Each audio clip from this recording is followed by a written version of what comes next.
Welcome back to Frank Presents the Play Call. I am Bree, and I'm joined by the team, Frank and June, and we got a special guest, Frankie. How you guys doing on this fine Saturday morning, November 16th?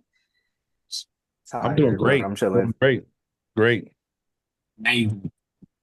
I had to cut Frank off.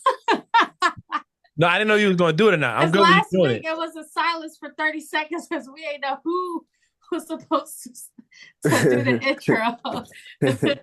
We all looking at each other like the Spider-Man meme. It's all good. Okay, everyone doing good this morning? Yeah.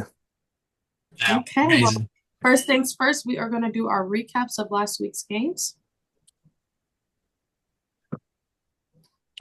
So on Sunday, week 10, we had a Thursday game as well. We did. I don't know why Amazon Prime Thursday night. So on Thursday, the Ravens beat the Bengals 35-34.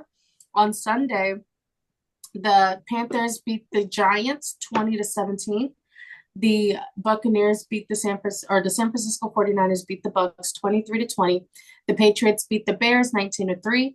The Steelers beat the Commanders 28-27. The Bills beat the Colts 30-20. The Chargers beat the Titans 27-17. The Vikings beat the Jaguars 12-7.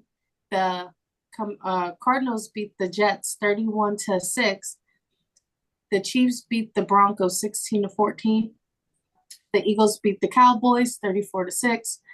The Saints beat the Falcons 2017. And on Sunday night, the Lions beat the Texans 26-3. And on Monday Night Football, the Dolphins beat the Rams 23-15.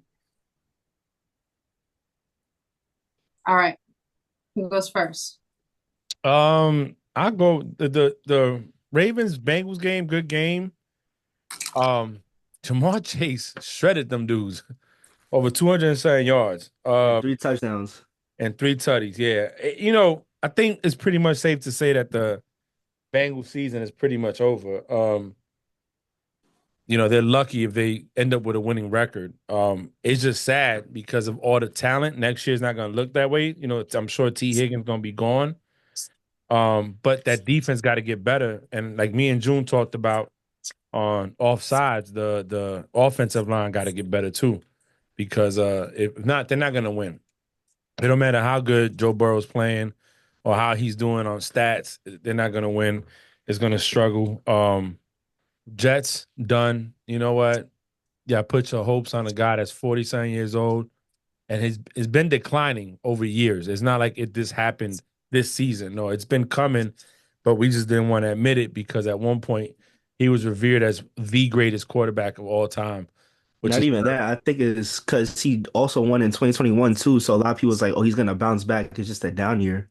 Like he no, won MVP. yeah, no, he did. Well, we know the MVP votes are funny. Also, Yeah, yeah, so but because that's Brady it for should have me. had I it. mean, at the end of the day, you have people that have teams out there shining. The Steelers are looking good. I think this week is gonna sell me. Definitely if they beat the Ravens. And not beat them by a point. I mean, beat them. They might sway me to believe in them, but they're doing good. Russell's doing good, so that's my take for last week. I mean, Chiefs are the Chiefs. What more can you say about them? Yeah. Okay. Um, I'm gonna do before I do my quick takes. Me and June came up with something that we're gonna do every week, and we have three nominees for BTA games of the week. BTA is belt to ass games of the week, meaning a team put belt to ass against the opponent. Now, the criteria for being a nominee for belt to ass I'm is you have dead, to yo. beat the team by over 14 points. Okay. So two So touchdowns. we have, Okay. yep, we have three contenders for belt to ass game of the week. Our first contender we have is the Patriots at the Bears. They beat them 19-3. Our second game is Eagles at Cowboys 34-6. And our final game is Cardinals at Jets 31-6. So those are our top three games for belt to ass game of the week. Yeah, June. Out of those Oh, three, out of those three, who would you which game would you call the belt to ass game of the week for you? really quick before I go. But Frank, do you got a like a belt sound? Like a Oh, I Like had a to whip? download it. I had to download it. No, okay, all I right. can 'Cause, play it on YouTube real fast. Do you want me to find the like a little whip, matter of fact, just a yeah. little whip. Oh, say Joy, you feel me? Word. Like need one uh, of them I joints. got you, June. yeah, I got you, June. so, Need that on the uh, soundboard. so really quick, Bree. K- hey, really quick, Bree. As you do that, can you put the things back on there on the screen? The scores. Yeah. For belt to ass game of the week. Yeah. So again, our Okay. contenders are Patriots at Chicago, Eagles at Cowboys, and Jets at Cardinals are our belt to ass games of the week. Yep. Nominate. Well, I tell you what. Out of those three games, there's one particular team that stands out the most, and that's definitely the Bears.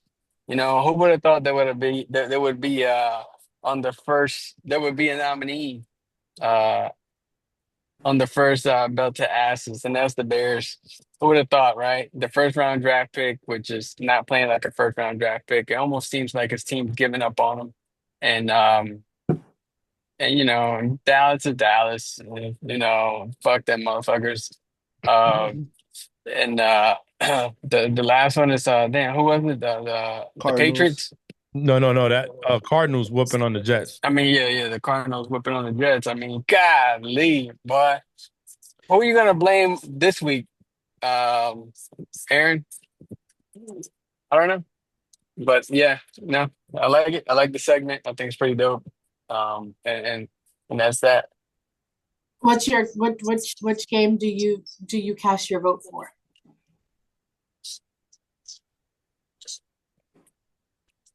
So out of the three nominees, you pick your the best belt to ass game of the week. So who do you cast your vote for? The Eagles. Okay. Frankie, who do you cast your vote for belt to ass game of the week? I'm cashing in Patriots and Bears, pause, because we sacked him 9 times, bro. We sacked him. We was in that backfield 9 times, bro. 9 times, son. If that ain't belt to ass, I don't know what is, bro. We was literally whooping his ass. We was back there 9 times. Like, Okay. son. Like, yo, we was in there like Swimland, bro. Like 2015 Von Yes. Miller against Cam Newton, bro. I also nominate the Patriots for the belt to ass game of the week because they had 9 sacks on Caleb Williams. Damn.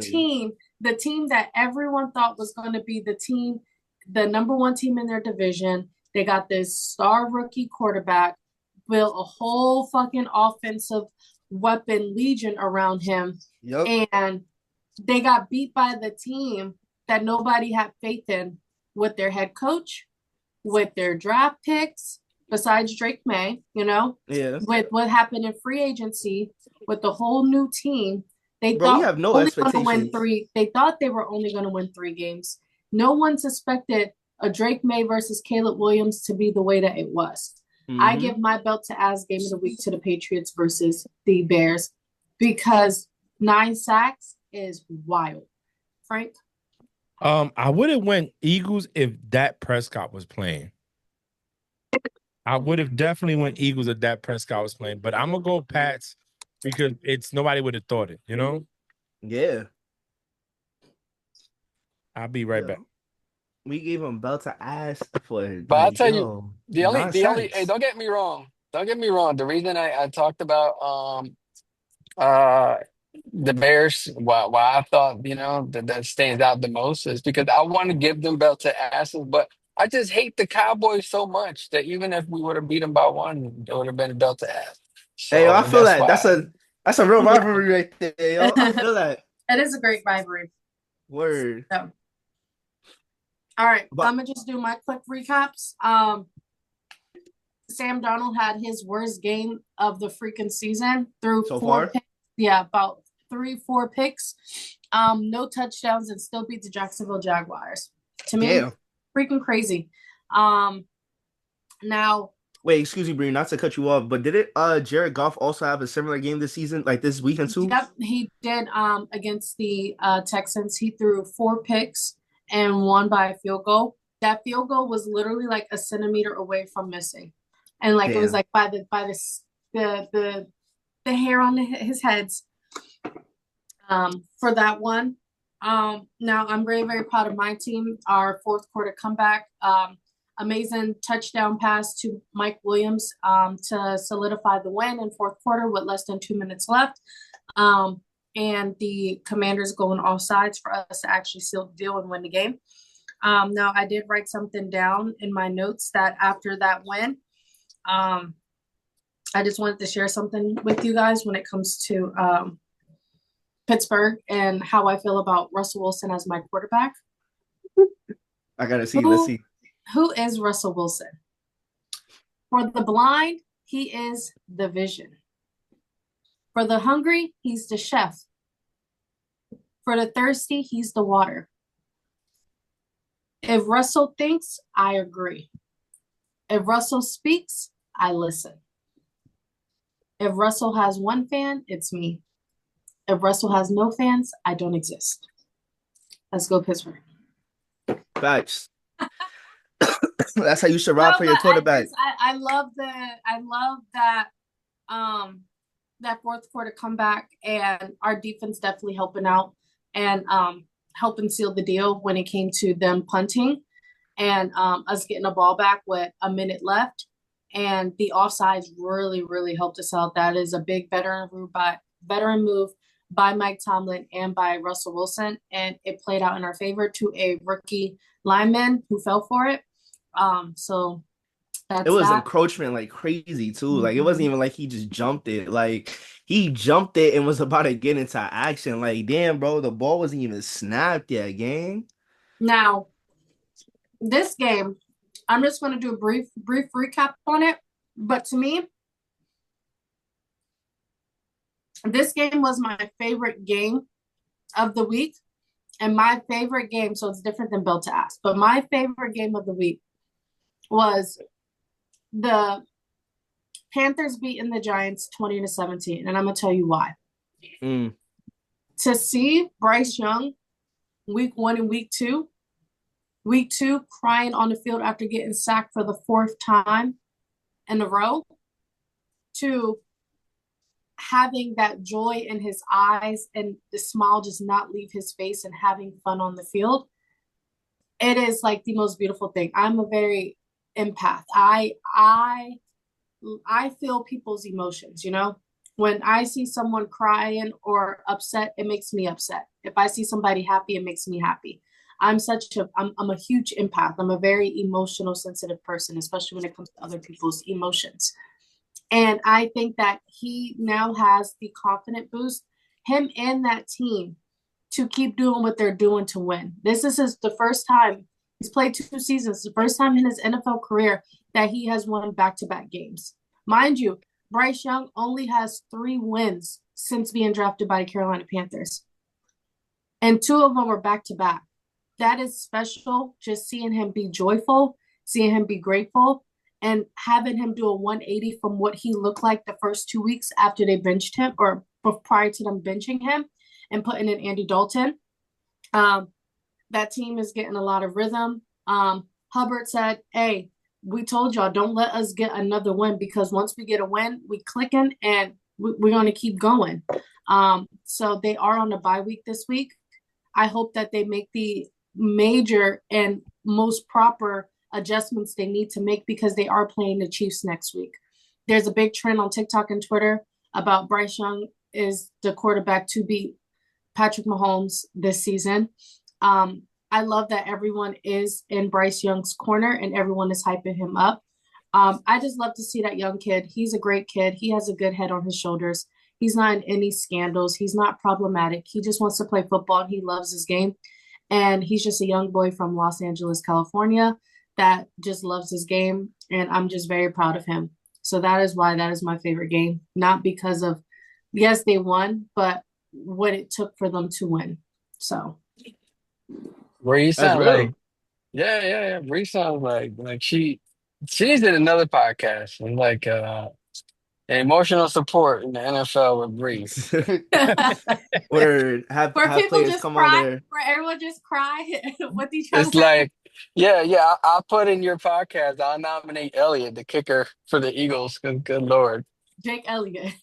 All right, yeah. Nah, yeah. All right, But June, your quick recaps. Hey, it was a hell of a week. Let me tell you. You guys almost upset it. Not almost. I'm sorry. You guys upset it. The Commanders, not just in the game, but also, um, but also at their home. And I think that speaks a lot of volumes for your team. Again, I think the Steelers, and it's crazy because that's not my squad, but I think what they face in the offseason, what they face on their key player quarterbacks, and and I don't know what, but they're finding ways to win. And though that should have been an easy win for the Commanders, that's what they were saying. Um, it should have never got that close.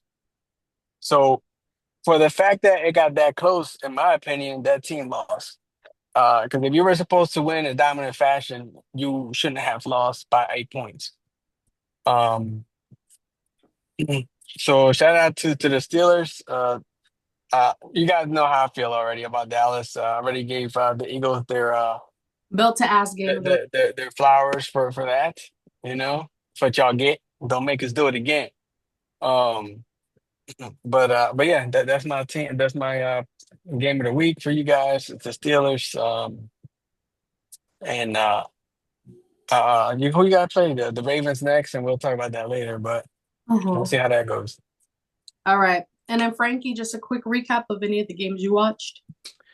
honestly, my quick recap, I saw it like I want to say in a YouTube video, matter of fact, where somebody said if this is like the Lions' worst game that they could get from Jared Goff this season, right? Then and still win in like the fashion that they did, then they're gonna be a big problem come time like January.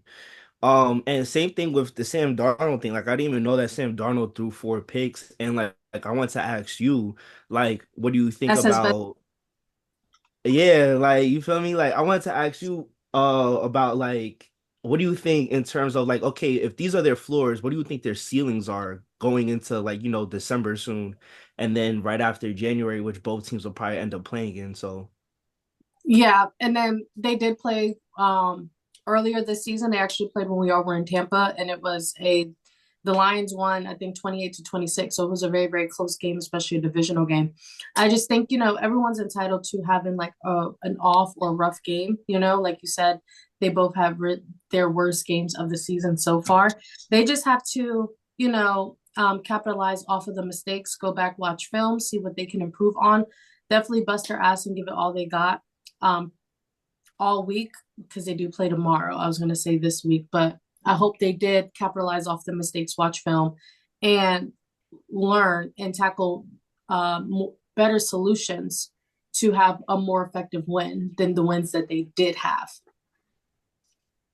that sounds good. And to be honest, that's good too for the fact it's crazy because like Jared Goff for the last couple of weeks, few weeks before this game, he was like doing good in terms of like just completions and everything like that, and like Yeah. not throwing the ball away in the way how he did. So it's Mhm. crazy. It's gonna be crazy to see like his season total, where there's gonna be like a few extra interceptions there off of one game alone. And it's gonna be like, well, damn, like somebody probably in retrospect be like, damn, like what's it called? He had so many completions, but how come he had also this many interceptions? And it all happened in one game. But like you said though, like every dog has their day. And yeah, like honestly, that my takeaway from this past weekend is that if those are their floors, I want to know what their ceilings really look like because I feel like we've seen it like flash at times this season, but we're really not going to know until they're actually faced with one and done contention in the playoffs. I think both of these teams are playoff bound anyway, so it's going I to be can fun to give see you them.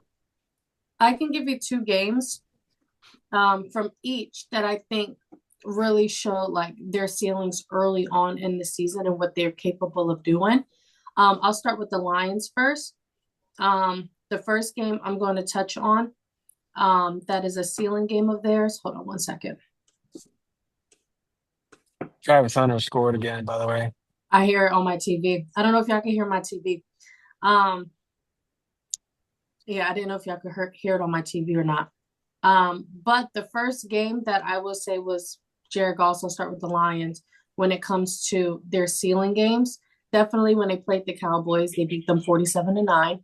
Is I that the think one where he had like 18 completions? Like he went 18 for 18 or something like that. They had mhm, like 5+ touchdowns and he only threw like one or two or something. mhm. That's the one that came to my head immediately because they put 40 on their head. What's it called? Cowboys didn't even come out Especially of it how the with Cowboys two got the win digits. last year off Hmm. of a Toby over here. Look. Especially how they said that it was an ineligible receiver. Yeah. And they So, should have won that one too. That's the crazy mhm, part. but they took back the touchdown.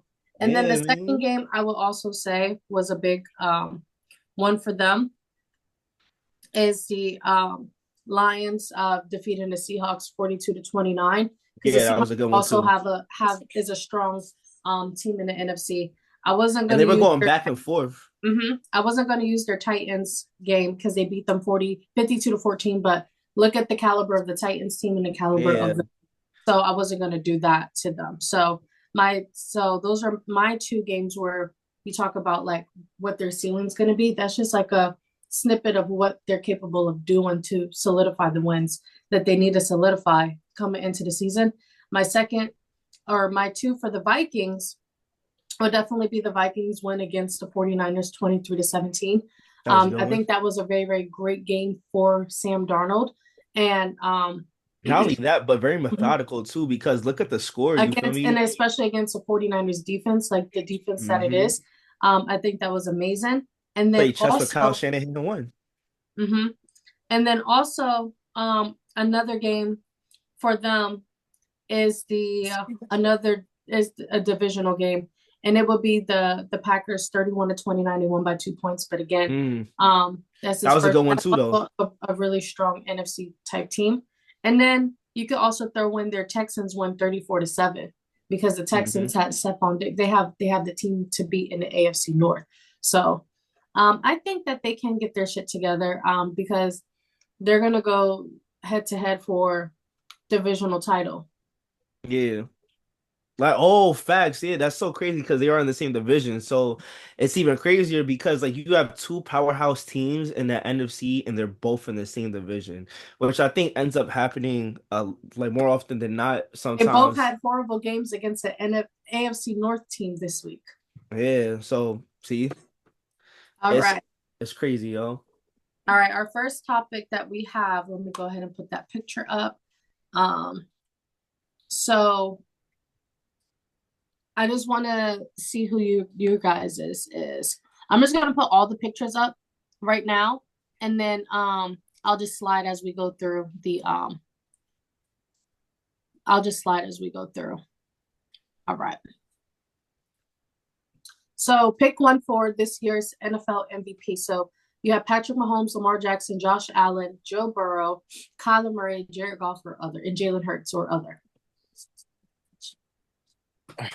Bro, why is Mahomes even here? Like, he's not even having a good season, bro. Not He's even, not having an MVP caliber season with his stats. bro. And it's not even like, oh, it's not like like by Mahomes' average, it's not a good season, but for any other quarterback, it'd be a good season. Like, no, but like it is like literally at NFL average, bro.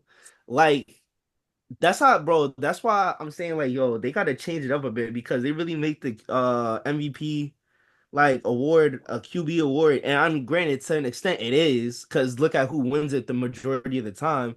But at the same time, this is what we talking about though. Like when like certain like not every QB that's on a winning team deserves contention at the award because why is he here? That's not even on some hating stuff, but like genuinely, you could have two players in Lamar Jackson and Derrick Henry fighting for the MVP on the same team because Derrick Henry, with the way how he's running week to week, it looks like he could go for 2K yards again at 30 years old. Like, why are we not talking about that? You feel me? Why are we not giving other people shine? As for or Kyler Murray, or Saquon Barkley. exactly, He's Saquon already over Barkley, 1,000 yards.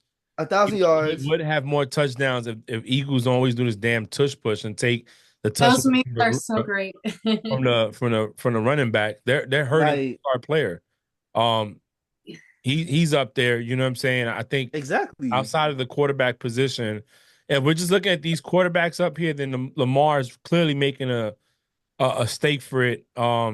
You Yeah, can put Joe bro. Burrow up there because his numbers are crazy, and if it But like, wasn't look at the him, where team that ref. team would be at. Mm-hmm. Golf is another good one, but I think if I go with other, I'm looking at Saquon Barkley. Hell, Jamar Chase, you can make a claim for it too.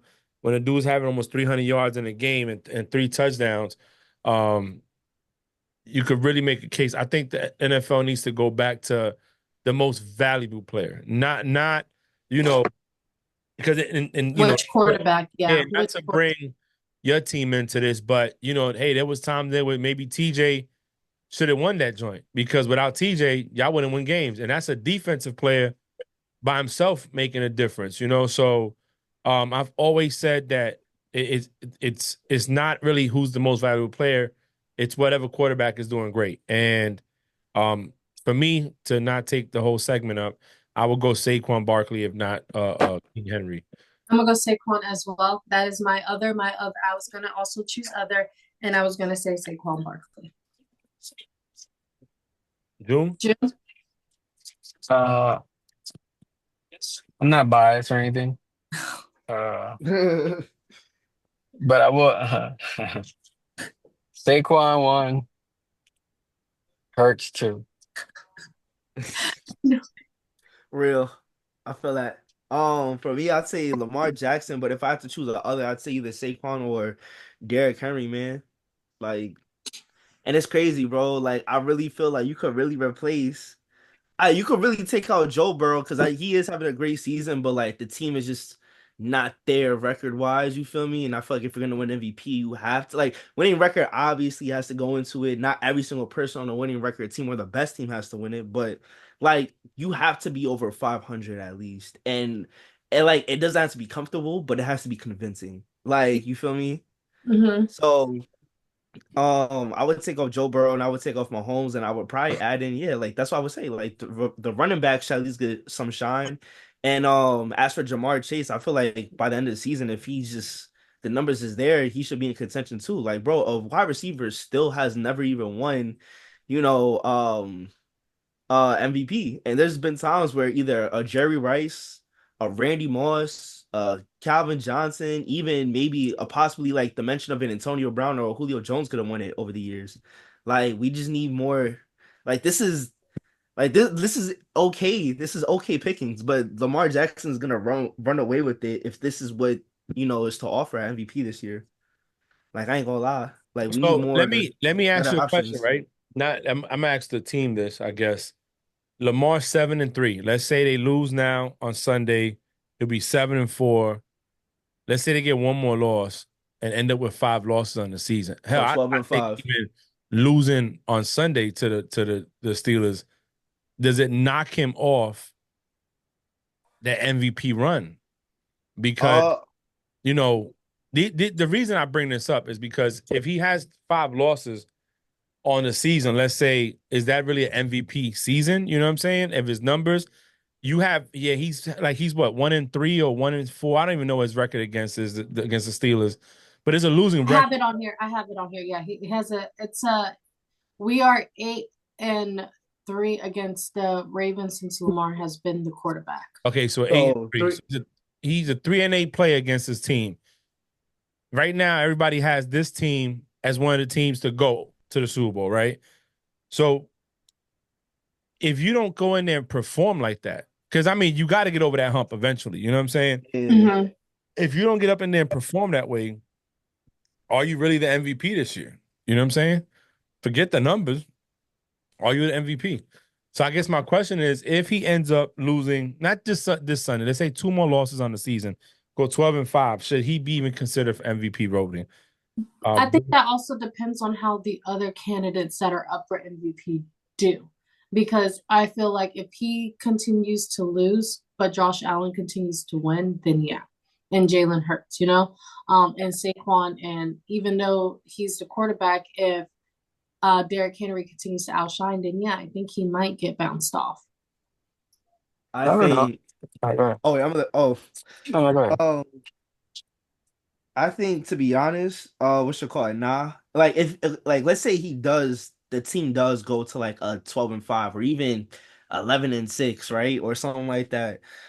If he still performs good within the losses, like he still is performing at a high level, like within these Frankie, losses, are you like reading my notes? hi, nah, man, you feel All me? Just right. same wavelength. But yeah, I think because like think about it, right? We could like let's say he lost to the Bengals not in the second one, but in the first one. Like let's say they lose in the first match, and they almost could have lost in the second Yeah, match but too. fucking Shooter McPherson missed the field goal. Nah, yeah. So let's say McPherson makes the field goal, right? You feel me? Boom, that's a loss right there. And then let's say he drops against the Steelers. You feel me? Boom. But like he performs well though. Let's say he drops another one. They do go 11-6, right? But he performs in that one too. There's so many all these losses where he performed well, and you feel me? I think even his losses this season, besides I would say the Raiders one because I seen that game front to back. That He one played was. bad. He played bad. Yeah, that one was a bad game in the second half for real. But his other losses though outside of no, and then after that he dropped the next one. I think no, the when he lost to the Chiefs that wasn't even bad. And then I think I forgot what his next loss was because those two were No, he back to only back, and has then two. they went off on a run. He only has two losses under his belt. The Bengals, Yeah, they lost their first or the Ravens lost their first two games. copy. Yeah, I wish I call it. They're 7-3 or 7-2. No, they're They're 7-3. they oh, they're 7-3. Yeah, remember they lost to the Browns, Oh, they did. they lost to the Oh, they Raiders, did Yeah, lose to the they lost Browns. to and they Jameis lost to the Winston. Chiefs. I Yeah. forgot about Jameis Winston throwing for 300 Yeah. yards that Uh, game. so and then that one he just you feel me? That one was just outclassed. But Now Jameis put belt to ass that week. nah, he did. They put up like 30 points, I think. So I would say, yeah, nah, like the only way Lamar loses this is if he just performs bad in those losses because like for me when I think about okay, let's say he goes 12-5, then refer back to 2016 when Matt Ryan won with 11-5 at 11-5 with the Falcons and everything. And you would the way I was hearing the Falcons was putting belt to ass on niggas that season, I was like, yo, bro, I was Frankie, you're like, going off subject. You're going off subject. oh, my fault. I'm just saying you would have thought with the way how the 2016 Falcons were being like, talked about, they would have had like a 13-3 or 14-2 record, right? Instead of 11-5, which is the same way how I feel about these Ravens. They have a 7-3 record, but you would have think they were undefeated.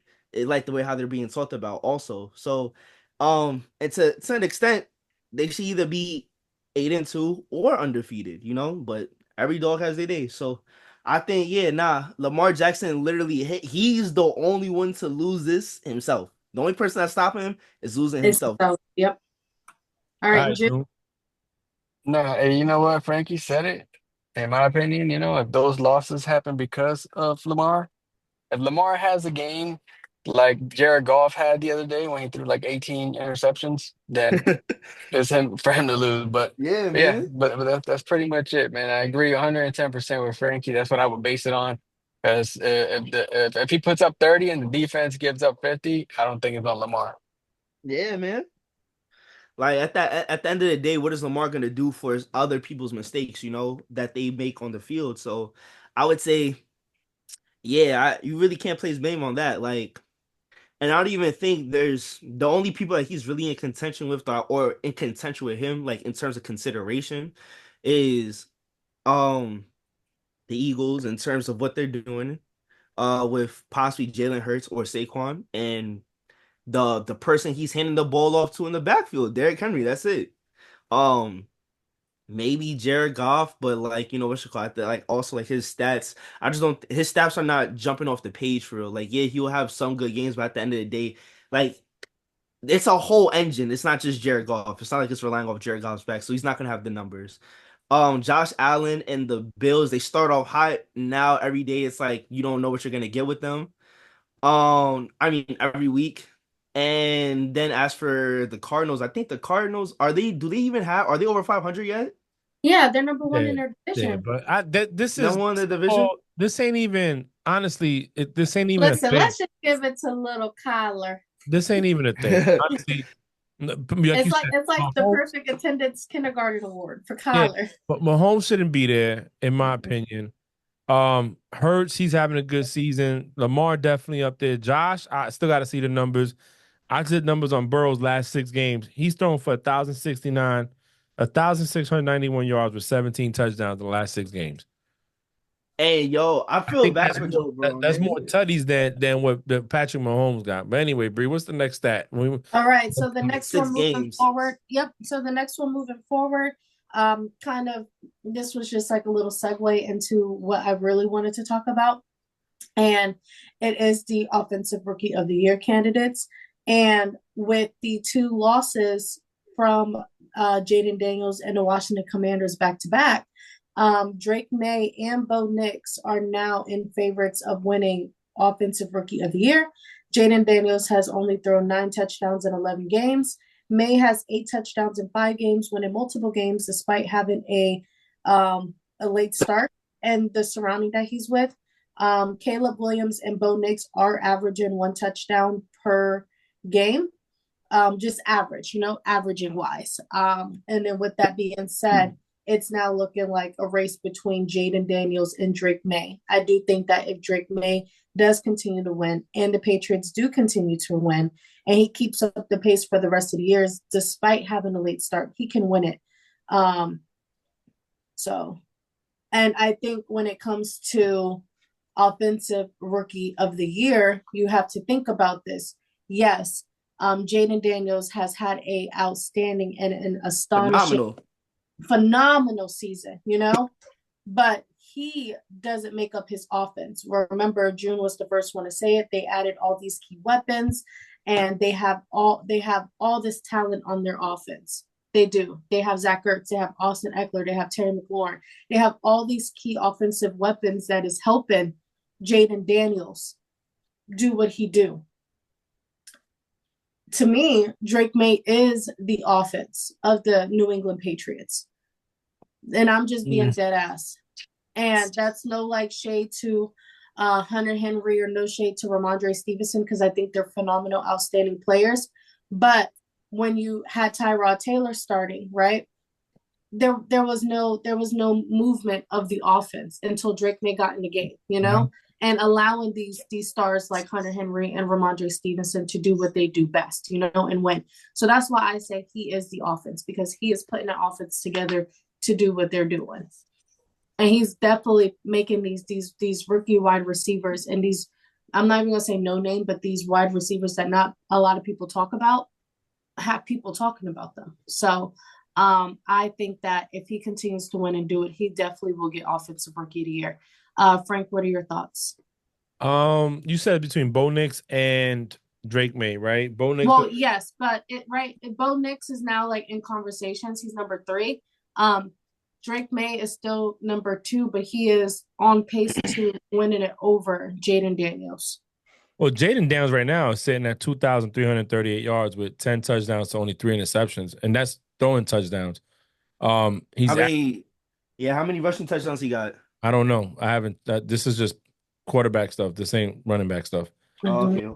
It's 212 yards per game. He's averaging 8 yards per attempt. His completion is 68.7%. I mean, the dude he's had some losses, but I mean, I don't think he's losing that offensive rookie of the year because of those losses. His numbers are going to speak for themselves. Right now, Bo Nix is number 20. I don't know. His numbers are 1968, 10 touchdowns. I want to say 6 picks. Now, Drake May, man, listen, he got a chance. He needs 1,718 yards to go to catch up to the number 1 spot right now. and just a few more touchdowns. What he had for touchdowns? He's got 8 total, I think. 7. Yeah, 7. He needs 17 more to catch up to Joe Burrow's stats today. So if he throws for So you 7, got to think how late he also started. yeah, And that's what I'm saying. touchdowns, like that's actually good. No, he's doing good. He's doing good. I just think because of when he started in the game, he's already out of that contention. Well, he's number 2. Well, I mean, that's what they're talking about right now. I just can't see him winning it, because if even if Jaden Daniels keep losing, his numbers are going to keep speaking for themselves. The award's not based on the numbers. I mean, the win and losses. It's going to be based off the numbers he does. What was Herbo's record when he won it the first year, when he won it Rookie of the Year? Oh, Yeah. crazy. He beat all the fucking Chargers stats. Like No. What was his record, like win-loss record? oh, I don't know. I don't think they had a winning record, right? I don't think so. No. And he still won it. So that's what I'm saying. I think Jaden's going to run. He's running away with it. He's honestly, some people say he's the best rookie quarterback that came out of that draft over Caleb Williams. I mean, I was thinking for us to draft him. What should I call it? Like, I want us to trade up for him, but I'm not mad at what we got with Drake May. And he don't got half the weapons that Caleb got. By the way, to answer say what you this. said, Dad, the Chargers were 6-9 under Justin Herbert, so not even 500 when he started. So look, honestly, the top 3 rookie quarterbacks to me are going to be those Jaden Daniels, Bo Nix, and probably Drake May. Caleb lost that. I think he's lost the locker room, like June said earlier. But that's my take, Bree. I'm sorry, I didn't mean to go over. But yeah. No, you're good. Frankie, you gotta make it quick. Nah, yeah. So to make it quick, I think Jaden Daniels, I gotta look at his rushing stats real quick. Probably gonna look at it while we're going into the next segment. But yeah, bro, I don't think, like my dad said, I don't think it's his to lose because for one, you gotta look at back on how much he contributed to those losses. In the last 2 back-to-back ones, they still have a good record. I think they're at 7-4, so it's not even bad. And then on top of that, like you still have the rest of the season to go. Like we're in like week 12, I want to say. 11. So 11. So we still have 7 more weeks to go. He could probably tally off for 7 more wins. I mean, well, not no 6 more wins or something like that because I think he's due for a bye probably. But you know what I mean though, right? Like at the end of the day, like I hope Drake May wins it as a homer. I do hope Drake May wins it. But I think the only way for Drake May to win it is if he just tees off for like having the best season, what should I call it, that a rookie QB can have possibly. And I'm not expecting us to win so many crazy games. Shoot, I hope. That I'm not even supposed to encourage tanking, but to be honest though, we need more key pieces out the draft. So you feel me? I hope he does good and that he keeps the games close and that if we do win games, amazing. If we lose games, at least if we keep him close and he performs well, what should I call it? Then I'm not mad at it. He gets to beef up his stats. Hey, we take L's, but guess what? Higher draft capital. So that's where I'm at. I hope Drake May wins it, but if Jaden Daniels, what should I call it, wins it, you can't say that you didn't You see it can't coming. get mad either. I think they're both phenomenal and they're doing their things. Exactly. June. Well, I'll tell you what, man, I'm gonna throw a little twist in the mix. Because it wouldn't be right if I didn't.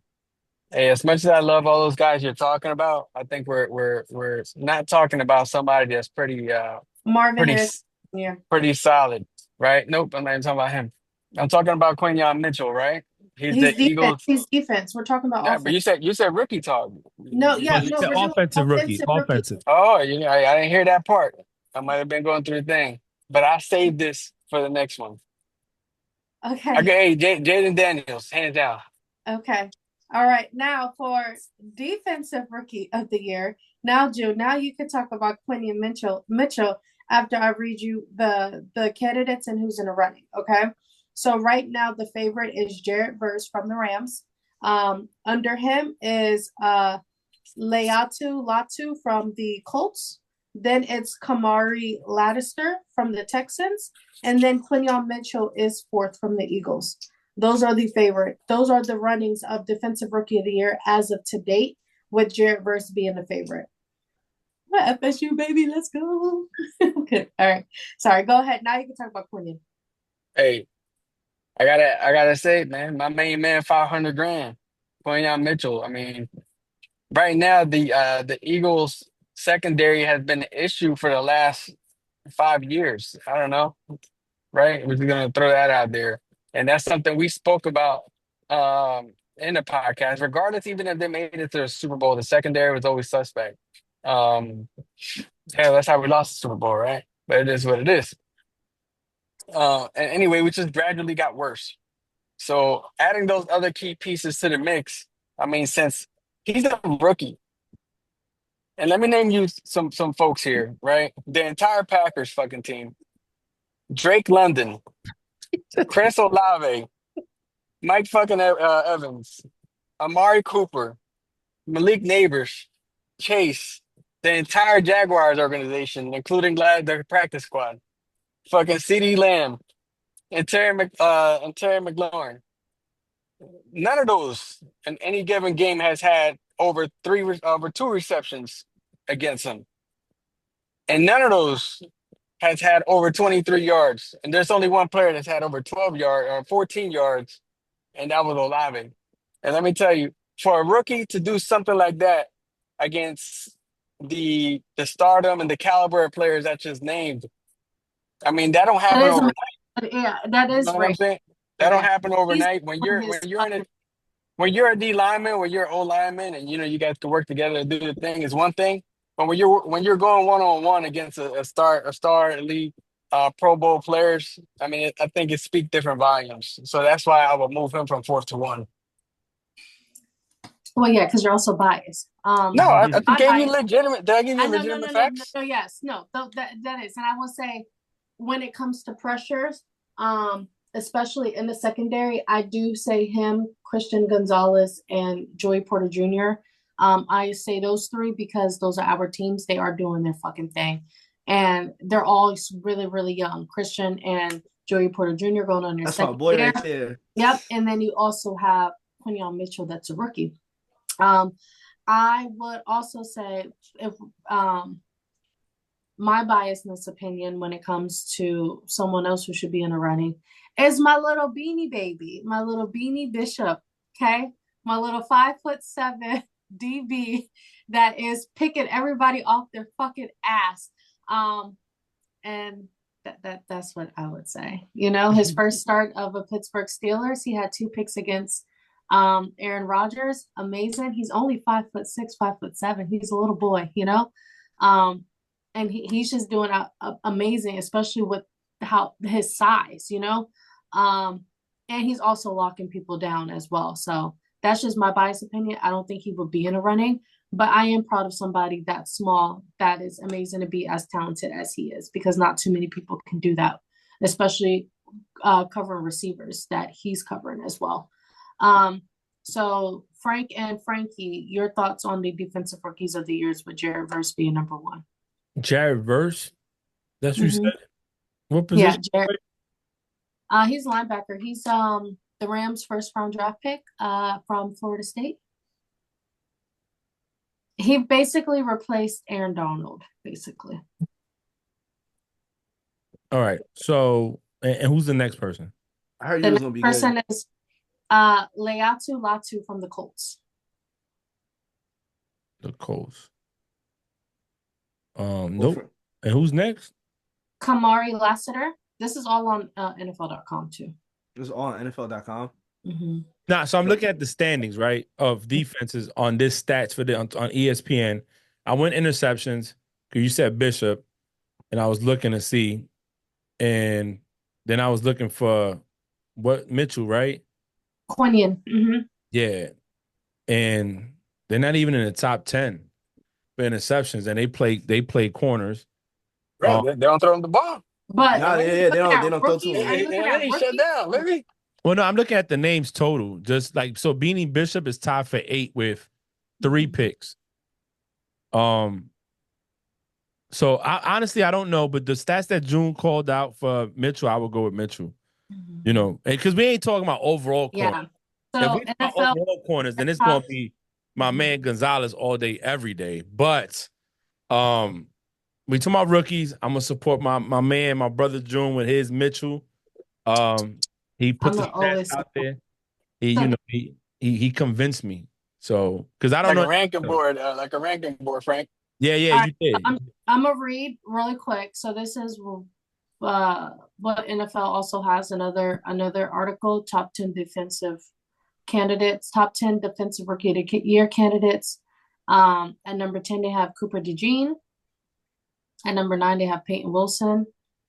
At number 8, they have Chop Robinson. At number 7, they have Edgerrin Cooper. At number 6, they have Terrion Arnold. At number 5, they have Quinion Mitchell. At number 4, they have Byron Murphy II. But that just switched. So Byron is now number 5 and Quinion's now number 4. They have the arrows. At number 3, they have Leatu Latu. At number 2, they have Dallas Turner. At number 1, they have Jared Verse. The one that I It really just only heard depends on about. how you look at it. But yeah, go ahead, Mhm. Frank.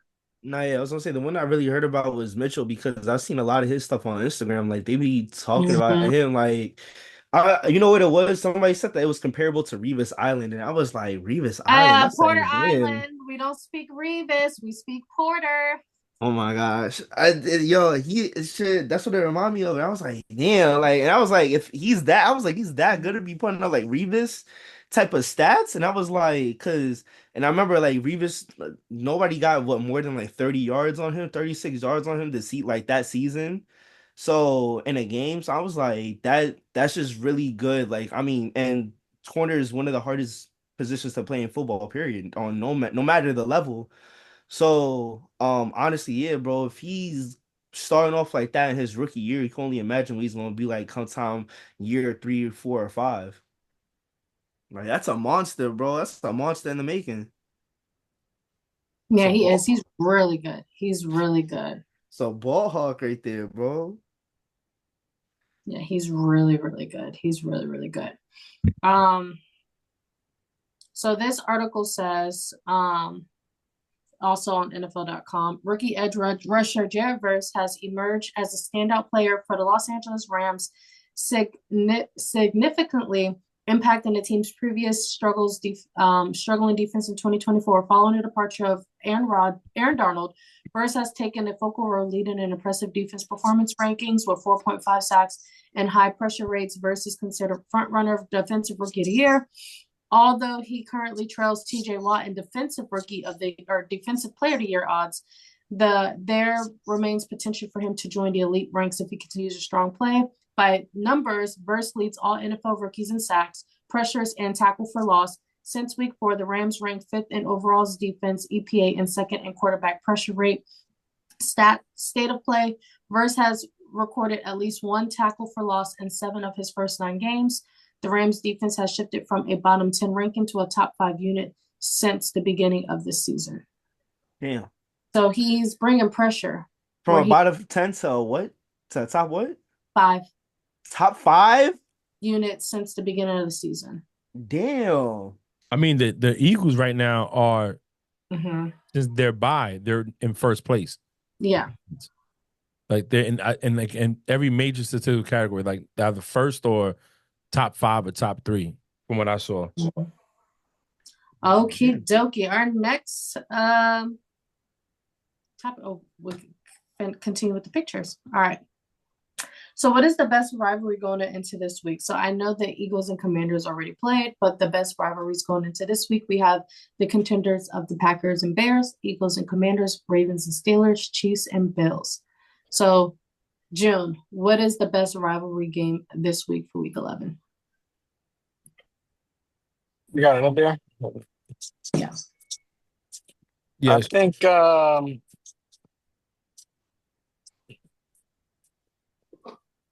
I don't know, again, I don't want to sound biased because I went with a division the Eagles division game and I honestly thought that the first half was very challenging for us. And then I was like, dang, especially missing those field goals and everything like that.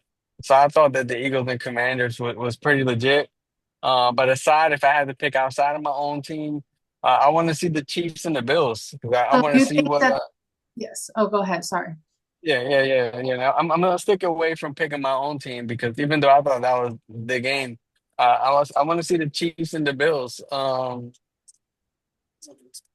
Go run it at it. I back one think time. I Yeah. think those. Yeah, I think those that game is always a good game, and it always comes down to the last minute. Frank, I'm going Chiefs and Bills. Frankie.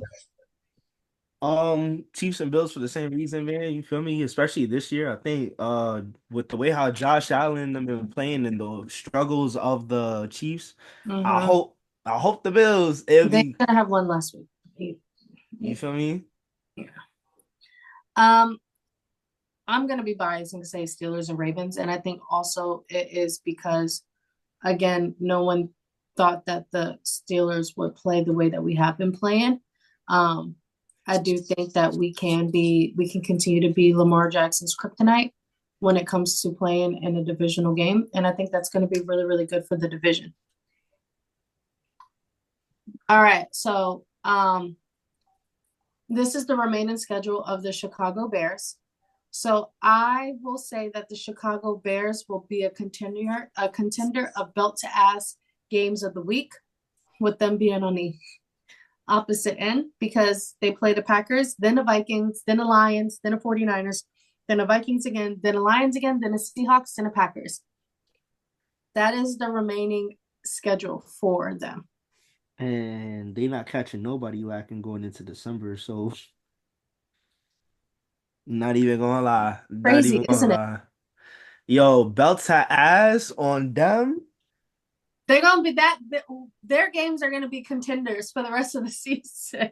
Well, I mean, all week long. their problem is not just the team, is the mentality of the team. You know what I'm saying? Exactly. And Your they're quarterback already got sacked 9 times, and it took the Patriots player who put belt to ass on him to pick him up and Mhm. uplift him, and then like pat him on, like rub his like helmet, like it's gonna be Yeah, okay. I seen that. While I his seen that old clip. linemen are standing around staring at him on the fucking ground. Literally, I think it was only one more lineman that kind of came and helped, but it was literally the other Patriots player, defensive lineman, that came up to help and be like, "Damn, bro, like you feel me? Like I felt bad for you, gang." like to me, the mentality is beat. You know, they're not there, Bree. Like you said, the Patriots lifted him up, not his offensive line. There's rumors circulating that the team wanted to bring in Badgett to take over and bench him um because they don't have faith in him. So that tells you right now that he doesn't have the support of his locker room. And Mm-mm. you're going to go into Packers winning record, Vikings winning record, Lions winning record, 49ers trying to get back on track. Seahawks, it is what it is, and then you still got Packers. You know, the only chance you have is that some of these teams lock in their playoff spot by a certain time and start resting players like after they start and playing, not care about a record. You know, Yeah, so if the Lions don't lock in that number one seed, they're going to be playing. Vikings are still going to be trying to take. You got those three teams. That's all their divisional games, pretty much. Yeah. And then just kind of like the Steelers facing all the divisional now too. It's going to Mm-hmm. be it's going to be tough for them, man. And we all thought that the Bears by this time would be a lot better than what they are right now after losing to the Patriots, man. And that's my team. You should have they on paper the Bears have a better team. You know what I'm saying? And they should have been better. So I don't see it getting any better for them going into November and December. Yeah. One thing to pinpoint about the Bears and Caleb Williams, man, they were doing a breakdown on Caleb Williams the other day, and I mean, man, they hit it right on the money. In college, he used to hold on to the ball in the pocket for so long, and he tried to do it the same in the NFL, and it's been doing nothing but bite him in the ass. So until he could fix that, holding the ball in the pocket for like forever, he's gonna keep on struggling, and that's why I don't see the Bears doing anything. it's crazy if you look at. It's funny that you bring that up because if you do look at his film, a lot of his film is him scrambling or running out the pocket. Usually, all because he's not throwing the ball away, especially in big, what you call it, like down, chancing down, like situations. You feel me? Like so. I think to be honest, yeah, bro, with Caleb Williams, bro, and this Packers team against these calibers of teams, bro, yeah. I mean, what you gonna do about it, man? Honestly, you might as well just start getting ready for next season. And he got a lot of work to do, you feel me, in the offseason. I think the biggest downfall of Caleb Williams this season has probably has been his ego going in from college and him being that star quarterback to now being just another quarterback in the NFL. You feel me? You know, except the fact that he has this history of being such a revered quarterback. So, you know, what should call it? Like, he's not just any average quarterback, but he is, like, by definition, an average quarterback in the NFL. So, or to some, below average. And it is just what it is. Honestly, I think for next season, he's like, well, damn, I just went through my first season in the NFL. And if he still has another chance going into next season, just start getting ready, bro, because I feel like he probably overlooked a lot of what the NFL had to offer, you know, Hey, going but from college to now. if he keep it up, Frankie, he's gonna have to put that big ass house he bought for sale. That's what I'm saying, yo, bro. Like he came in here, bro. He said, I remember it came out that he was trying to like own a percentage of a team or something like that, whichever team drafts him. Like, bro, what you know about that, bro? The Like, and thing that's like about just it some is hater that stuff, but like that's for the real, that's the media's fault for that. And the right? analysts and all the sportscasters and all the people that were talking about him coming out, you know, and all this stuff. And that's the Bears' fault too, because the Bears didn't even bring in another quarterback. They stuck to him only. They put all the eggs in one basket and went with him. You know, when clearly Jaden Daniels was out there and people were saying that he was better than him before the draft happened. And you can see since you know the beginning of the season, again, we can compare rosters. Bears have a better roster on paper than the Commanders do. Mm-hmm. Bro, Better they receiver, shoveled they better shoveled out a running better back. roster for him than they did for Justin Fields in the Yeah, 3 years he was and there. and he's not performing. Now the offensive line might be a little whack, but look, both teams have defensive head coaches, and one, but they bought what Kings Cliffbury, whatever his name is, they brought Yeah, they brought it. No, wait, I think is Cliff Cliff Kingsbury. Yeah. They brought him to the Commanders, and Washington had a yeah, to chance the of taking him Commanders. over. I mean, not Washington. Chicago had a chance of taking him. So, Yeah. Bree, next one. All right, so these are today's highest paid quarterbacks. Who should be the top five highest paid quarterbacks? So you have Dak Prescott, Trevor Lawrence, Jordan Love, then you have Joe Burrow, and then Tua Tagovailoa. So those are today's top five. So I'm just gonna go one by one. You're just gonna say name, and then I'm going to write down like who. Let me get my drawing, my little marker. So I'm gonna write down who Frank's number one, two, three, four, five, then Frankie's, then Jim's. All All right. right. All right. So Frank, who should be the number one highest paid quarterback right now? Out of these guys, Joe Burrow. No. So these are today's highest paid quarterbacks who go looking at what at this season who should be Oh, the highest paid. So Mahomes. He's the reigning champ, so he should be up there, number one. Um, if we're gonna go on accomplishments in the last 5 years, then I would say who's Burrow, your Burrow? right? Right. Who's your number three? I would put Hurts. My thing died. Damn it, my fucking pen died. That's fine. Hurts, Okay. Purdy,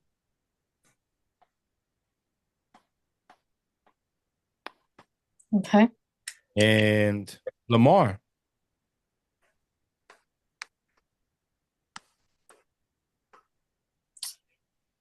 Hold on.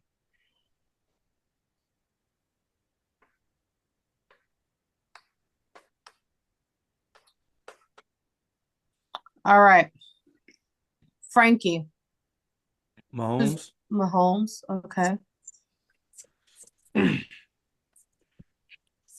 Who's your number two? Lamar, Your number three? Burrow,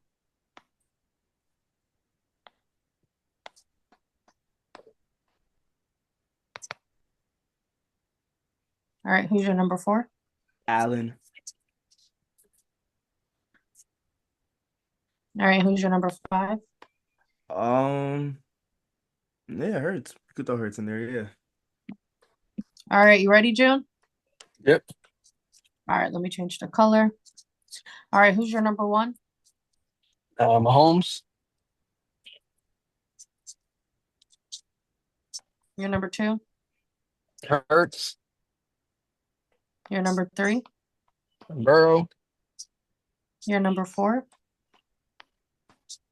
Oh man, I just had that shit.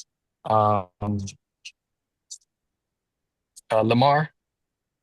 And your number five? Oh my God, I just missed the exit. Um, Dang, what was number five? Allen.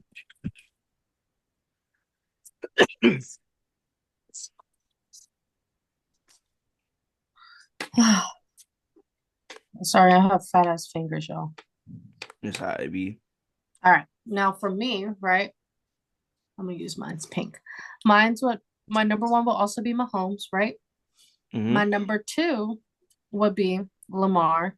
My number three would be Hurts. My number four would be Allen. And then my number five would be Golf. All right. Golf love, you feel me? Got some golf love in there and got some Purdy Got, love. got, got to have some golf love, you know? Because, those are the Freaking only. pen just died. My freaking, like, my writing tool just died. Oh, damn. I in the middle of while you was doing it too. Mm-hmm. So, Oh, Lord. my eraser still works. All right. That's good just to see everyone's different, like, who everyone else would, like, pick. Thought that was pretty cool. All right. Next. All right. Let me move this out the way. All right. Who was better, prime Michael Irvin or prime Steve Smith Sr.? Steve Smith Sr. Jim? I'll go with Michael Irvin. Like, you feel me? I only saw a little bit of one play. Didn't see any of the other play. You feel me? But I have seen like film, um, documentaries and just overall highlights and like I said, just watching film of him in his career and his stats and everything like that, seeing how he accumulated it and everything like that, and why he couldn't have had more. Because I think Michael Irvin is a great receiver.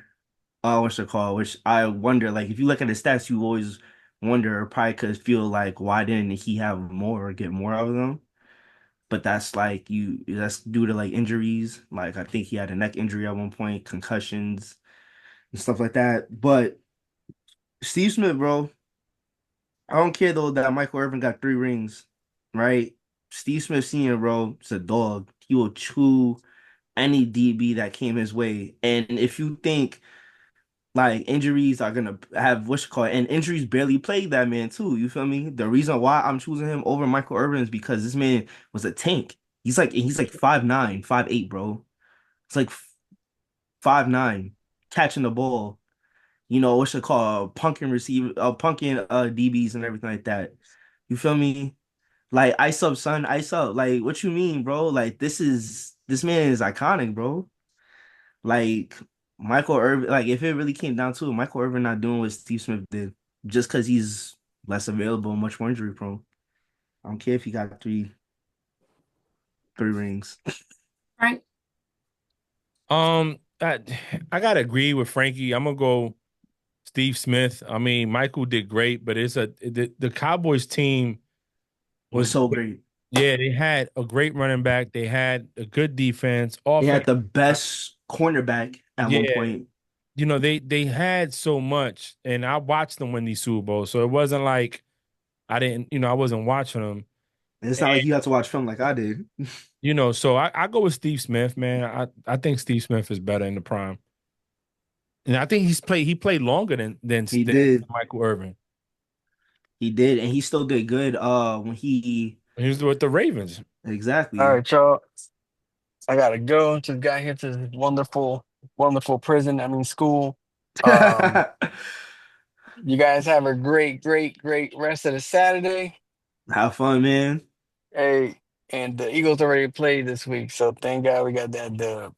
And I hope Word. the LSU comes back, beats Florida, and they score over 55 points because that's what I need for my parlay. All right, y'all. Safety. Which is the best 7-win team? This is not, I know the Eagles got their 8th win on Thursday, but this is about week 10. Mm-hmm. Probably say the Ravens, and then I'd say second would be between either the Vikings or the Steelers. Um, I 7. hit. Yeah, I'll go Ravens to go down 0-2 in the beginning of the season and now have 7 wins, Yeah, man. 3 losses. I go Ravens. That's a 5-1 record ever since starting off 0-2. You feel me? Yeah. Mm-hmm. I agree. Well, Steelers and then Ravens for me. All right, which quarterback class is better based off of their best 5 quarterbacks, 2018 or 2012? On 2018, you have Josh Allen, Lamar Jackson, Baker Mayfield, Samantha Darnold, Mason Rudolph, and oh, my Lamar is still up there. I didn't erase it all, Frankie. You didn't Nah, tell me to I erase it was I all. was looking. I was like, am I Where did, like why is Lamar? And then in 2020, you have Joe Burrow, Justin Herbert, Tua Tagovailoa, Jordan Love, and Jalen Hurts. I'm going 2020. Yeah. yeah, Out you of, feel me? 2020. Yeah. And Agree. Mason Rudolph brings down the 2018 class so bad, bro. But not No, even like outside of him though, what's it I would say called? Sam also because of No, the yeah. first few years were Mm-hmm. very challenging and struggling. Yes, he's I doing was just about to say, well, but he you know I've always been a Sam Darnold fan since he got I would drafted say, at USC, but I think also that brings it down and just looking at the success of Joe Burrow, Justin Herbert, Tua, Jordan Love, and Jalen Hurts in a shorter period of time being in a draft than the ones in 2018. well, I also look at accomplishments, right? The only one on 2018 that you can say anything about is Lamar. The 2 MVPs, one being Yeah. unanimous. On the other side, you have Burrow went to the Super Bowl, Hurts went to the Super Bowl. Love comes in and has a rocky start, but now got the team stroking. Herbert finally got a coach that's building around, and he's looking good. His numbers are they've been looking good, but you finally see the promise that he could bring to a team. And Tua, honestly, if it wasn't for his health issues, um, who knows where they could have been at, you know? But if you're gonna, if I'm gonna pick one person to take out the 2020 list, it'll be Tua. You know what I'm saying? Mm-hmm. But I could look at 2 to 3 quarterbacks I could take from the 2018 list out. You know what I mean? So, Frank, I'm sorry, what was the question that Sharice called me? no. Just Which class? would you take? Oh, I would take 2020 because yeah, like Sam Darnold, you know what should call it, like he just had his like, resurgence in terms of like, finally kind of he had his Geno Smith moment, I like to call it, because it took Geno a minute to get to where he's at too. Mason Rudolph, it's funny when he was with the Steelers, like, you would have thought that he would have became something. Which he became like a game manager and like, won y'all some games. Like he did what he was supposed to do in certain moments. But I just think he never was it for you guys. And then when he went to other places, like he was never gonna be it. It was just that this guy's played in an NFL game before, you feel me? So he has some type of experience. Um, Baker Mayfield came out the gate, what you call it, swinging with that peak in I think the 2020 playoffs or Mm-hmm. something like that, where he beat Ya. Like he like the not even he beat Ya, but it was more so an effort by the Browns catching the Steelers by surprise, and then had a chance to beat the Chiefs too, that year too. What should I call it? Like came out the gate, then had like a little bit of some down years, but then like had his resurgence with what should I call it, with Tampa Bay. So and then yeah, like Josh Allen, Lamar Jackson, been Josh Allen, Lamar Jackson, not since they came out the gate, but I would say Lamar since 20, what they got drafted in 20, um, well, Lamar got drafted in 2017, but really didn't start playing until 2018, I think, if I'm not mistaken, because I think he got drafted in the same draft as Mahomes, I want to say. So, and Deshaun Watson. But I would say, yeah, 2018 was like the year that he started popping off, or 2019, one of those two. And then Josh Allen, like I want to say 2019, 2020. That's when he really started popping off. But yeah, bro, the guys in 2020 though, they out the gate, bro. Like Burrow's been to the Super Bowl. Hurts has been to the Super Bowl. Jordan Love has an upset against the Cowboys in the wild card and almost upset the 49ers in the divisional. Tua, he's he's probably the worst in this little graph right here, but he's even been decent though. You feel me? Minus, injuries. Justin Herbert is arguably the best, like, what should I call it? Like off like raw. He's the most raw talented quarterback, you feel me, in this class, probably. If we're just going based off like talent and everything and potential. Which I still has yet to be unlocked, but at least he made the playoffs, so I think at one point. Yeah, that 28-0 meltdown against the Jaguars.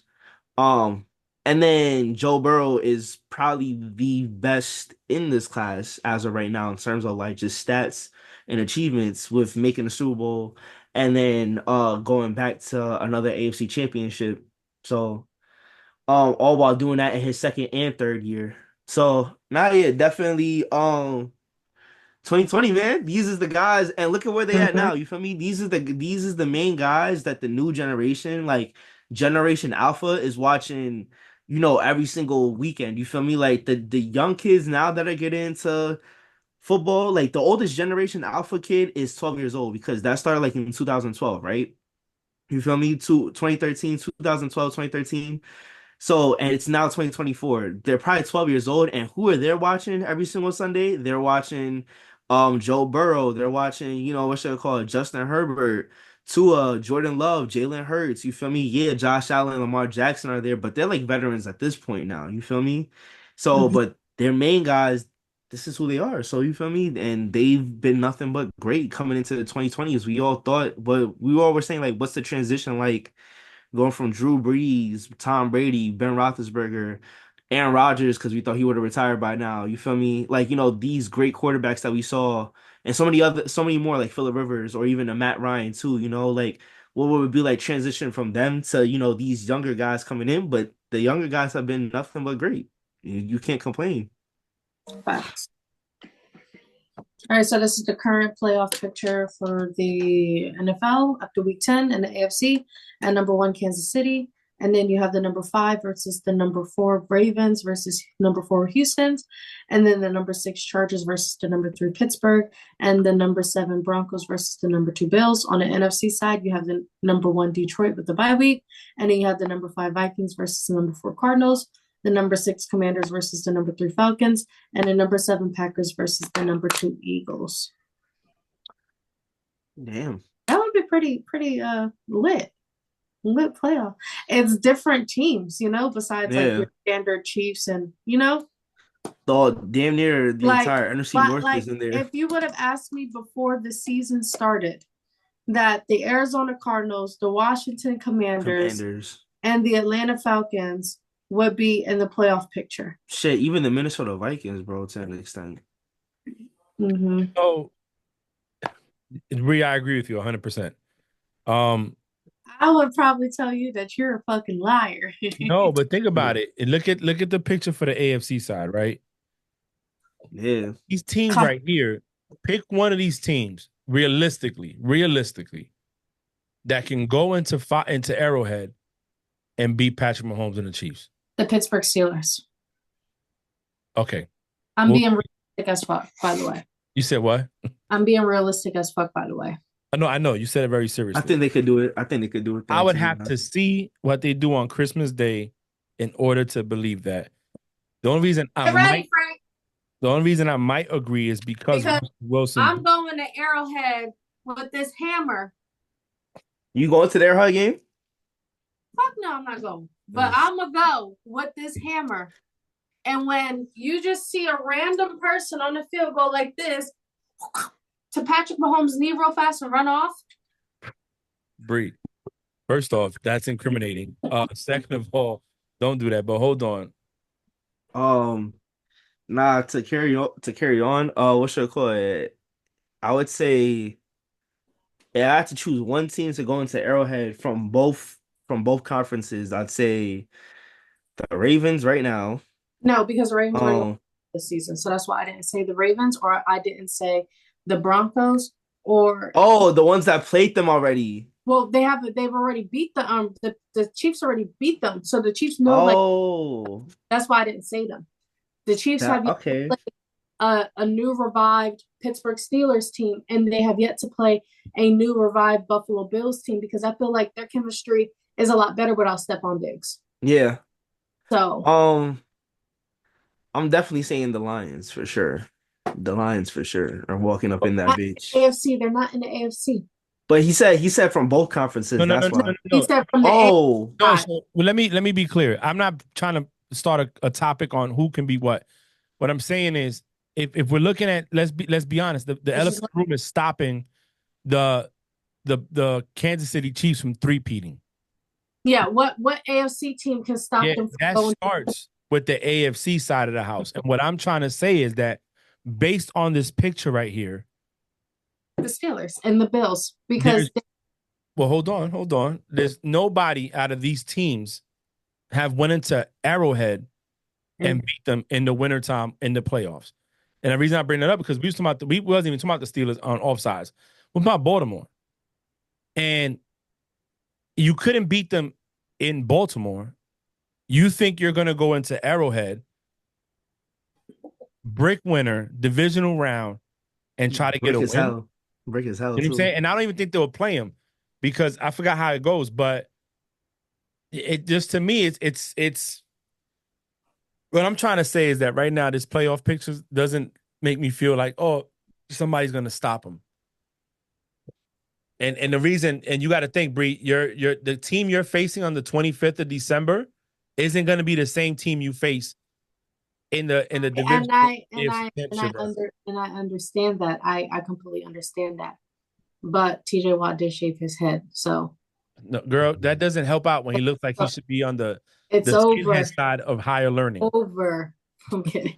I'm trolling, okay? But you also gotta remember, Frank, and this is another troll. You also gotta remember we got Revis Island, or we got Uh, fucking Port Island. no, God but here's why I would buy your argument because you can make the argument. You can say Russell beat him with the Broncos and had less, didn't have the defense that they got. You guys are a defensive minded team. You guys can apply pressure in the front. So, and you're running and back their running the ball offense isn't well. playing to par. The Kansas City offense isn't playing to par like they Correct. have been playing years Right. down before. So I just want to make sure that when this is going to be big. Now, the playoff picture is great right now. Hopefully, it stays that way because, like you said, it's new blood, it's new people in there. it's the year of improvement. Yep, year improvement. The best records by starting quarterbacks trailing by double digits since 1950, including playoffs. So Patrick Mahomes has a 19-14 record when trailing by double digits. Then you have Otto Graham, a 17-1. You have Brady with a 42-69 record, Joe Montana with a 17-29 record, and then Lamar Jackson with a 7-12 record. Yeah, Mahomes is looking good right now. Looking good. A lot. Remember, all of the Super Bowl wins, they came back. Mm-hmm. Brady was in second. What was his? No, Brady was like third, 42 and 69. Mm-hmm. Oh, damn! Wait, best record by starting quarterbacks trailing by double digits. And Patrick Mahomes is the only Oh, one with damn. a record trailing by double digits. Everybody else has a losing. Well, damn. All right, NFC standings. You have the East with the Eagles at number 1, the North with the Lions at number 1, the West with the Cardinals at number 1, and the South with the Falcons at number 1. Bro, just wait until the Panthers make a run. They're gonna run Wait the table. until Watch. Bryce Young beat freaking Patrick Mahomes next weekend. Nah, just wait till they run the Frank. table, bro. Frank, look. Hold on.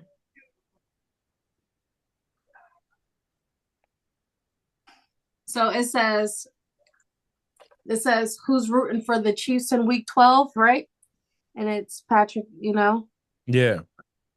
And then it says they have every sports team, every freaking zodiac sign, every country flag, every candy bar on here. Look, they're making a thing out of it. They're making a huge thing out of it. I love it. This has 78,000 likes. Send me that. So it says fun fact that the Panthers haven't lost a game since this trend started. Oh God, bro. It says fun fact: Bryce Young never lost a Super Bowl to Patrick Mahomes. If you know, you know. What's the next topic, girl? Next picture.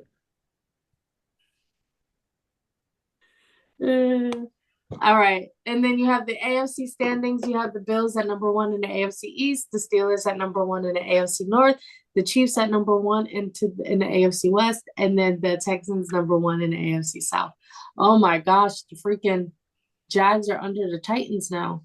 Bro, just make till we make a run for it, bro. Watch, we're gonna sweep the entire AFC East for the remainder of this season.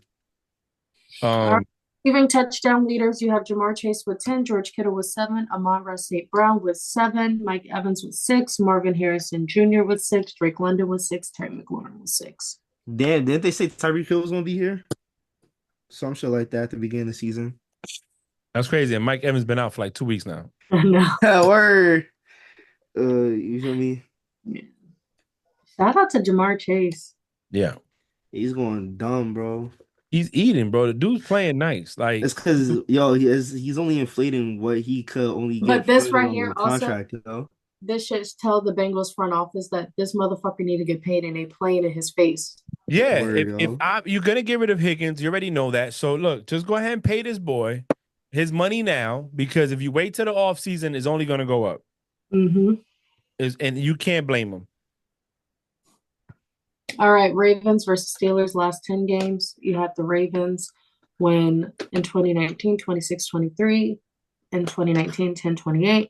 So the Ravens are 1, 2, 3, 4, 5, 6, 7. 1, 2, 3, 4, 5, 6, 7 and 3 against the Steelers last 10 games. Or 3 and 7. Yeah, 3 and 7. Damn, son. Mind you, our last 2 wins against them, our last 3 wins against them were without Big Ben. With fucking Kenny Pickett. Who? Well, that says Ravens and versus Steelers. Was Lamar playing for all those 3 games? I don't think the last game against Mason Rudolph. The one in January was against Mason Rudolph, but he did play in October. He did play in 2023. He did play. He played in 2023. Mm-hmm. The one I know, the 2020, the 2021, 1/9/2022, he did not play. That was Big Ben's last game against him. And Huntley played because he was injured. The January 9, 2022. I think Ben retired in 2022. Mm-hmm. Ben retired January 2022. That should feel like 2020 joint. Because remember, the game prior we played the Browns, and Ben cried because he thought like, okay, like this is my last time playing, yada yada yada. You know, like next week is my last game. Yeah. And our win against the Ravens solidified a playoff spot for us. So they were like, Ben, you get one more try. You get another try. All right, now we're going to do predictions for week 11. So what is it? What are we doing? What's the games?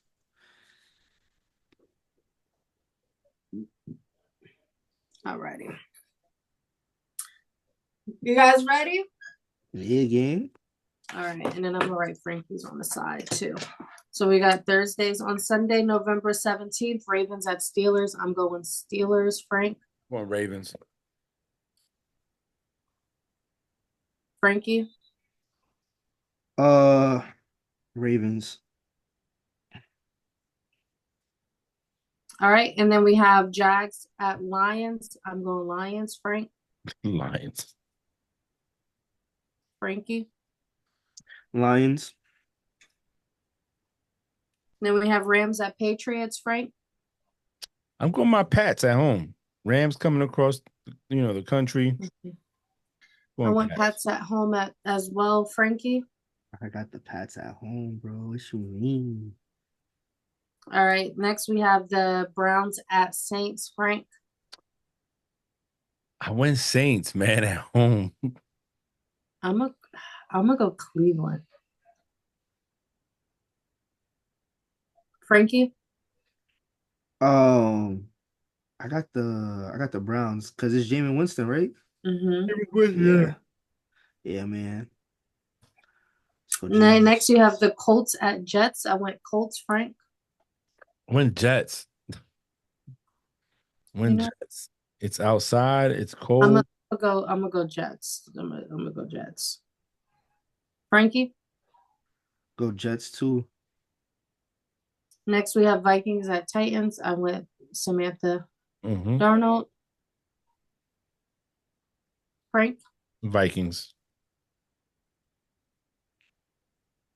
Frankie? And who they playing against? The Titans. The Vikings. You already know.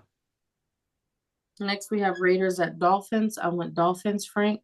Yep. Dolphins. Frankie? Dolphins. Next we have the Packers at Bears. I went Packers, Frank. Yeah, I went Packers too. Frankie? Packers. Packers gonna pack them. No funny. Next we have Falcons at Broncos, Frank. I went. Oh man, you said at Broncos. Mm-hmm. And in Denver. They had Denver favored by 2 points. I'm going. I'll pick Broncos. Sorry, Broncos. My bad. I went Falcons.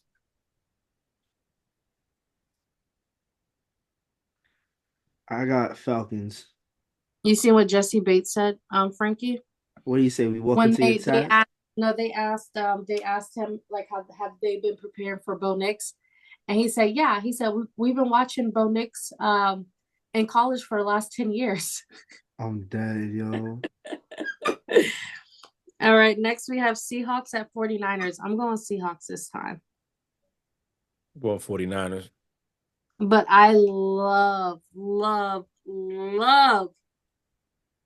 the friendship of Ricky Parcell and Debo Samuels. I Yeah. think they are so awesome, and they were courtside for the Golden State Warriors game, and they were mic'd up, and it was the funniest thing ever. Who you going, Frank? Which one? 40. Frankie, Oh, Frankie. Oh yeah. 49ers versus who? Seahawks. Oh, I got 49ers. Okay, and then we next have the Chiefs at Bills. I'm going Bills. That's my upset game of the week is the Bills over Chiefs. And then Frankie. Give me the Billies. And then on Sunday night we have Bengals at Chargers. I went Chargers. They have the Chargers favored by 1.5 point. I went Bengals, man. Yeah, bro, give me the Bengals. I feel like they could run the table, man. All right, and then on Monday we have Texans at Cowboys. I went Texans, Frank. I went Texans. Frankie. Texans belt to ass. And those are our predictions. And that is the it for the podcast today. Well, I'll go first. This is another good day, another week. Good episode, good topics. More to discuss as the second half of the season goes underway. Tomorrow, I'm expecting a lot of good games, and we'll have some topics for next week. It's always a pleasure getting on here. Till next week. Facts. Nah, word. What should I call it? This week has been a good week, has been a great week. Matter of fact, I'm just really happy that non-sacks in week 10 is actually crazy, bro. And it wasn't just like it was one person that dominated the whole thing, it was the whole line. You feel me? So at the end of the day, I love what we're doing in what should I call it, New England. I love how the Patriots are constantly progressing. Um for upset of the week, yeah, man. Hopefully the Bills get it done and could beat the Chiefs, especially with this newly reformed one. Like Bree said that the Chiefs haven't seen them yet. So they about to. Let's see what happens. Imagine contender, whoa, belt to ass for next week. Bills against Chiefs, who knows? I don't know, man. I don't know. It should get scary, but I but pray yeah. I'm big on manifesting, y'all, and I know we just recapped week 10 and we're going into week 11. But I'm gonna manifest 3 times a day, and I want a belt to ass win for the fucking Panthers against the goddamn Chiefs. I hope they use this goddamn bye week to prepare to find his flaws, to sack the fuck out of him, to hurt that goddamn ankle that he's been limping on. I need him done. I need Bryce Young. All hell King Bryce Young. I'm dead, yo. Belt to ass. But great week, great topics. Week 11 started on Thursday. We have some very great, exciting, and rivalry games this Sunday, tomorrow. So I hope everyone has a great day. I hope everyone drinks water and then stay warm because it is getting cold. Thank you for tuning in to Frank Presents the Play Call. Don't forget to follow us on all of our socials. If you want to know what our socials are, go back a couple of episodes and you'll hear it at the end. Bye. Later.